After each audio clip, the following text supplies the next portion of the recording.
Hi hello అండి, welcome back to our YouTube channel. ఈరోజు వచ్చేసి డే 15 అండి. నేను ఈరోజు కూడా పాలిటీనే చదువుతున్నాను. చెప్పాను కదా నిన్నటి వీడియోలో ఈరోజు పేపర్ 3 అండ్ పేపర్ 4 ఎక్స్ప్లెయిన్ చేశానని చెప్పేసి. సో ఈ వీడియోలో అదే చెప్తానండి. అండ్ ఇక్కడ వచ్చేసి మిమ్మల్ని ఒక సజెషన్ అడగాలనుకుంటున్నాను అండి. నేను చెప్పాను కదా నేను ఒక స్కూల్లో టీచింగ్ చెప్పడానికి వెళ్దాం అనుకున్నాను, అడిగాను, బట్ వాళ్ళు ఏం చెప్పలేదు. బట్ ఇప్పుడు వాళ్ళు కాల్ చేసి రమ్మన్నారు. అంటే వెళ్ళిన ఈరోజు మార్నింగ్ వెళ్ళానండి. వెళ్తే వాళ్ళు డెమో క్లాస్ ఇవ్వమన్నారు. సో డెమో క్లాస్కి 5th క్లాస్ అలా ఇవ్వమన్నారు, 5th 6th. సో నేను రేపిస్తా అని చెప్పేసి వచ్చాను. ఇన్ కేస్ వాళ్ళు సెలెక్ట్ చేసుకుంటే వెళ్ళాలా వద్దా అని కన్ఫ్యూజన్లో ఉన్నాను. ఏమో మిమ్మల్ని ఒకసారి అడుగుదామని అనుకున్నాను. సో మీ సజెషన్ ఏంటో కింద కామెంట్స్లో చెప్పండి. వెళ్తే బాగుంటుందా, వెళ్ళకపోతే బాగుంటుందా? ఇప్పట్లో నోటిఫికేషన్స్ అయితే వచ్చేటట్టు లేవు కదండి. సో అందుకే వెళ్ళాలి అని అనుకుంటున్నాను. ఇంట్లో సిచ్యువేషన్ కూడా బాగాలేదు.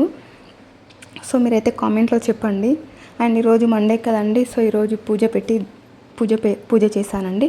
సో ఈ వీడియో తీసింది మా పాప అండి. మా పాప జస్ట్ 2 years అంతే. వీడియో తీయమంటే తీసింది. తను తీసి అంటే తనకు రాదు కదండి. సో అలా తీసింది. సో కొంచెం అడ్జస్ట్ అవ్వండి. తనను జస్ట్ ఫోన్ ఇచ్చి వీడియో తీయ మమ్మీ అంటే సో ఇలా తీసిందనమాట. నాకే షాకింగ్గా అనిపించింది, ఇంత మంచిగా తీసిందా అని చెప్పేసి. అండ్ ఇక్కడ టాపిక్లోకి వచ్చేస్తే ఇదే అండి, నేను చెప్పాను కదా నాతో బుక్ ఉందని చెప్పేసి. అంటే నేను గూగుల్లో అంటే డౌన్లోడ్ చేసుకున్నాను ప్రీవియస్ పేపర్స్. బట్ ఫోన్లో చదువుతుంటే నాకు అంటే ఇంట్రెస్ట్ రావట్లేదు, అంటే చదవబుద్ధి కావట్లేదు. సో అందుకే నాకు అప్పుడే యూట్యూబ్లో ఈ బుక్ కనిపించింది. సార్ వాళ్ళు బుక్ రిలీజ్ చేసాం తెలుగు మీడియంలో అని చెప్పారు. సో అందుకు నేను ఈ బుక్ పర్చేస్ చేశాను. ఈ బుక్ నేను మీషో నుండి పర్చేస్ చేశానండి. సో అమెజాన్లో చేశాను, బట్ నాకు ఒక ఫ్రాడ్ జరిగింది, అది నెక్స్ట్ వీడియోలో చెప్తాను. అండ్ ఈ వీడియోలో వచ్చేసి ఫస్ట్ పేపర్ 3 నుంచి ఎక్స్ప్లెయిన్ చేస్తానండి. ఈ వీడియోలో వచ్చేసి రైతు బంధు, రైతు బీమా అండ్ కేంద్రం అంటే సెంట్రల్ నుంచి రైతు ఫసల్ బీమా, రైతు కిసాన్, సో వీటి నుండి క్వశ్చన్స్ వచ్చినాయండి. ఎక్కువ అంటే కేంద్ర బడ్జెట్, సో మన తెలంగాణ స్టేట్ బడ్జెట్, ఆర్థిక సర్వే, ఎకనామిక్ సర్వే, సామాజిక ముఖ చిత్రం, ఈ టాపిక్స్ చూసుకుంటే ఈ టాపిక్స్ మెయిన్ అండి. ఈ టాపిక్స్ కరెంట్ అఫైర్స్తో లింకప్ చేసుకుంటూ డైలీ కరెంట్ అఫైర్స్ చదివితే సో మనకు ఎకానమీకి ఈజీ అనిపిస్తుంది అండి. చాలామంది ఎకానమీ హార్డ్ అంటారు, బట్ నాకెందుకు ఈ క్వశ్చన్ పేపర్ చూసిన తర్వాత నాకైతే ఈజీగానే అనిపించింది. సో నాకు ఇక్కడ చాలా ఈజీగానే అనిపిస్తుంది అండి ఆ క్వశ్చన్స్ చదువుతుంటే. సో మనం ఇవన్నీ ఒకసారి చూసుకున్నామంటే కేంద్ర బడ్జెట్, మన తెలంగాణ స్టేట్ బడ్జెట్, ఇవన్నీ సర్వే, ఇవన్నీ చూసుకుంటే నాకు ఈజీగానే అనిపిస్తుంది. చదివితే ఒక 3-4 times రివిజన్ చేస్తే మనం చేయగలము అనే నమ్మకం, కాన్ఫిడెన్స్ నాకైతే వచ్చిందండి.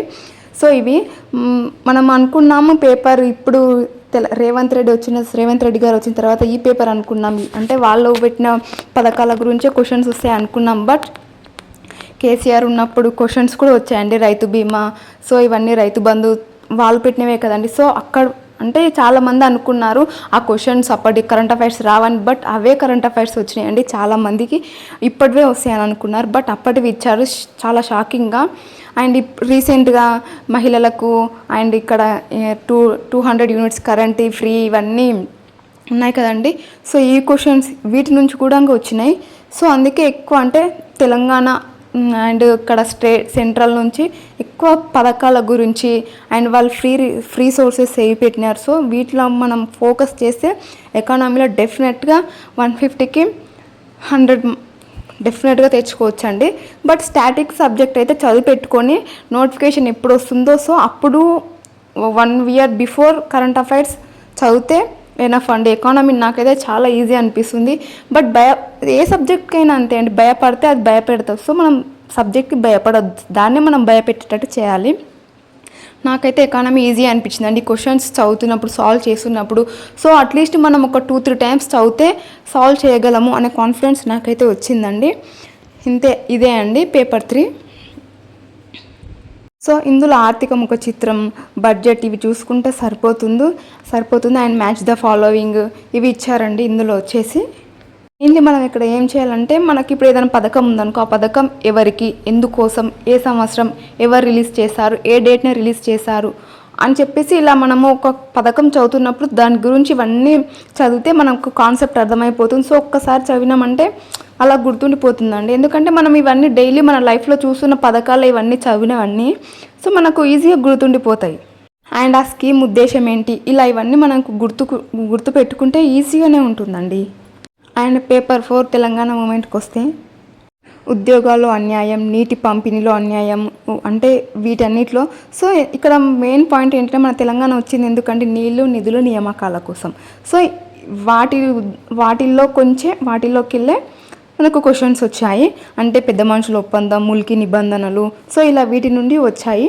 ఇంకా 1969 ఉద్యమం ఎప్పుడు ప్రారంభమైంది, ఈ ఉద్యమం ఎందుకు ప్రారంభమైంది, ఇందులో విద్యార్థుల పాత్ర ఎందుకుంది, ఎంత ఉంది, సో ఇలాంటి క్వశ్చన్స్ రిపీటెడ్గా వచ్చాయి.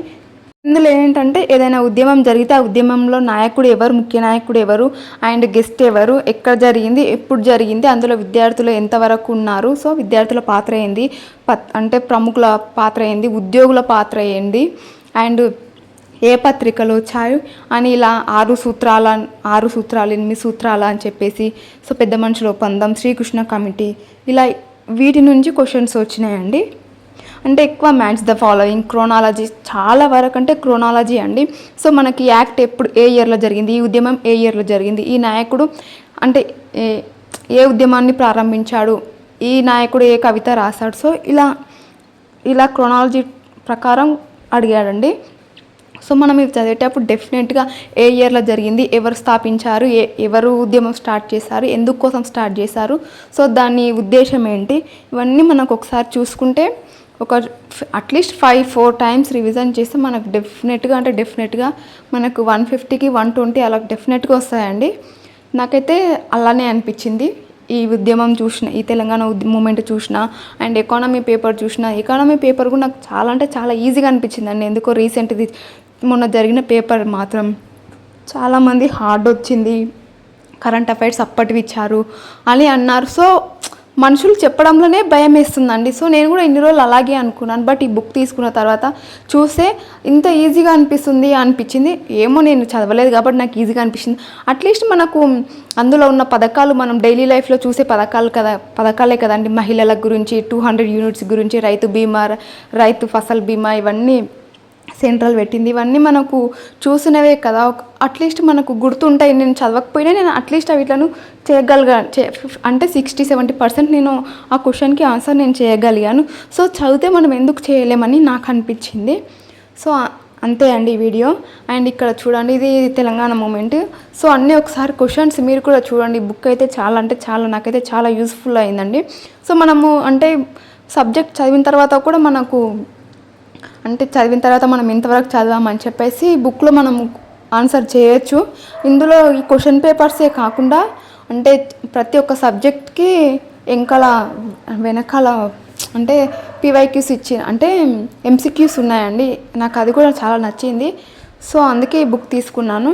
యాక్చువల్గా చెప్పాలంటే నేను ఫస్ట్ ఈ బుక్ నేను అమెజాన్లో ఆర్డర్ చేసినప్పుడు క్రెడిట్ కార్డ్ నుంచి ఆర్డర్ చేశానండి. సో అప్పుడు నాకు ఫ్రాడ్ జరిగింది.